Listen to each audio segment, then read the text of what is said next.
Hello बच्चों, कक्षा 7 मैं आपको गद्य साहित्य में प्यार की नींव पाठ पढ़ाने जा रही हूँ, जिसे आप ध्यानपूर्वक सुनेंगे।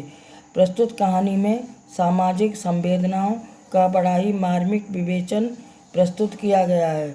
कैसे मानवीय भावनाएं दूषित हो जाती हैं और कैसे मनुष्य का हृदय स्वयं ही सच्चा धर्म तलाश लेता है, इसका वास्तविक चित्र लेखक ने यहाँ पर प्रस्तुत किया है। वैसे उनका नाम तो रहमतुल्लाह खां था, परंतु छोटे बड़े सब उन्हें मौलवी साहब कहकर पुकारते थे। थोड़ी सी आबादी की बस्ती थी। कोई विशेष बात उस बस्ती में न थी, न पक्की सड़क, न बिजली, न दवाखाना। फिर भी मौलवी साहब को उस गांव से बहुत लगाव था। कारण यह था कि उनका जन्म वहीं हुआ था और वहीं की मिट्टी में खेल कूद कर वे बड़े हुए थे। उनके विशेष अनुराग की एक और भी वजह थी, वह यह कि उनका इकलौता बेटा करीम भरी पूरी उम्र में वहीं उनसे हमेशा के लिए बिछड़ा था और उसकी स्मृति में उन्होंने एक छोटी सी यादगार गांव के बाहर बनवा दी थी।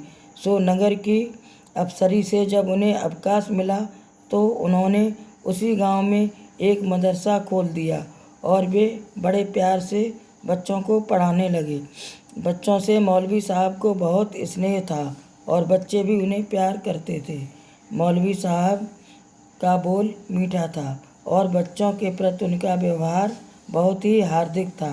भले ही वे कैसी भी गलती क्यों न कर डालें, लेकिन क्या मजाल कि मौलवी साहब के मुंह से एक भी तेज शब्द निकले।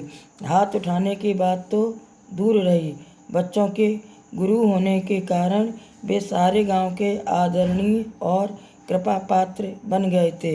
वैसे भी उनका घराना बहुत अच्छा था और जब करीम की मृत्यु हुई थी, आधे से ज़्यादा गांव साथ गया था। धीरे धीरे बरसों बीत गए। इस बीच मौलवी साहब की बीवी चल बसी और करीम के नज़दीक ही उन्होंने एक छोटा सा स्मारक फातिमा बेगम के लिए बनवा दिया। कुछ और बरस इस तरह बीते और मौलवी साहब के सिर और दाढ़ी, मूछ के बाल सफ़ेद हो गए।